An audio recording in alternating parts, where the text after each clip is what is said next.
అమెరికాలో చిందరవందరగున్న మీ ఇంటికి handyman cleaning plumbing services కోసం కాంటాక్ట్ ఇన్స్టా సర్వీస్. యుఎస్ లో ఎక్కడైనా ఎప్పుడైనా for instant booking visit instaservice.com. Biological war కు తెరలేపిన చైనా, ల్యాబ్ లో డేంజరస్ ఫంగస్ సృష్టించిన డ్రాగన్, కరోనాను మరవక ముందే మరో వైరస్, మానవాళికే ముప్పుగా చైనా వైరస్, సైంటిస్టులను అరెస్ట్ చేసిన అమెరికా.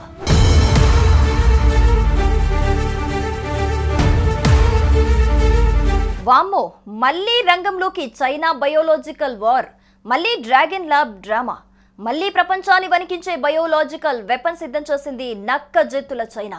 కరోనా వైరస్ తో లక్షలాది మందిని కబలించిన చైనా ఇప్పుడు మరో డేంజరస్ ఫంగస్ తో మానవాళి మనుగడకే సవాల్ విసురుతోంది. 5 ఏళ్ల కిందట వైరస్ దాడి చేస్తే ఇప్పుడు ఫంగస్ ఒక అస్త్రంగా మారుతోందని అగ్రరాజ్యం డేంజర్ బెల్స్ మోగిస్తోంది. అమెరికా బయటపెట్టిన ఈ సంచలన వార్త ప్రజలను వణికిస్తోంది.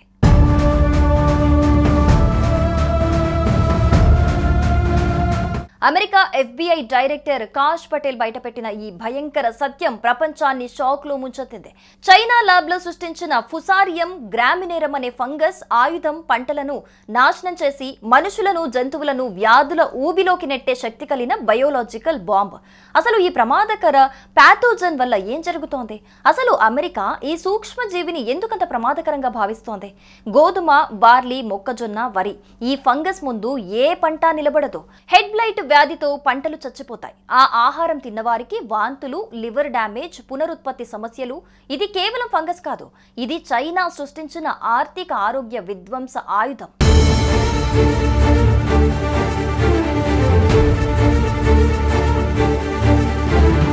చైనా ల్యాబ్ లో డేంజర్ ఫంగస్ ను సృష్టించినట్లు అమెరికా చెబుతోంది.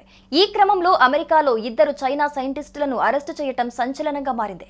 జియాన్ లియూని అరెస్ట్ చేసిన అమెరికా FBI ప్రమాదకర ఫంగస్ ను స్మగ్లింగ్ చేశారంటూ కేసు నమోదు చేసి ప్రశ్నిస్తోంది.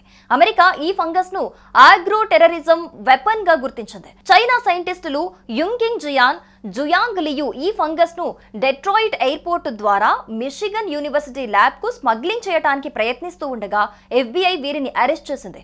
ఇది పరిశోధన కోసమా, లేక చైనా కమ్యూనిస్ట్ పార్టీ ఆదేశాల మేరకు అమెరికా ఆహార సరఫరా వ్యవస్థను ధ్వంసం చేసే కుట్ర అనే దానిపై ప్రస్తుతం FBI విచారణ చేస్తోంది.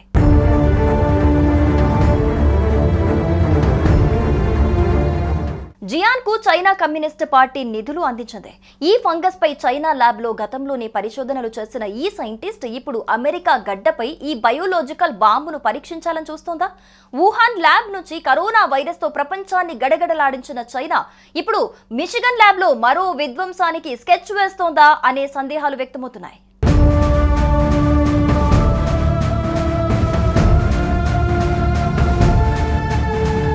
చైనా ప్రపంచానికి పట్టిన శాపం కరోనా వైరస్ తో మొదలై ఇప్పుడు ఫంగస్ ఆయుధంతో మానవాళిని ముంచెత్తే కుట్ర పన్నుతోంది.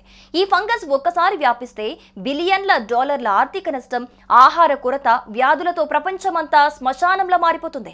చైనా ల్యాబ్లు మరోసారి మానవాళి మనుగడకు ముప్పుగా మారాయి.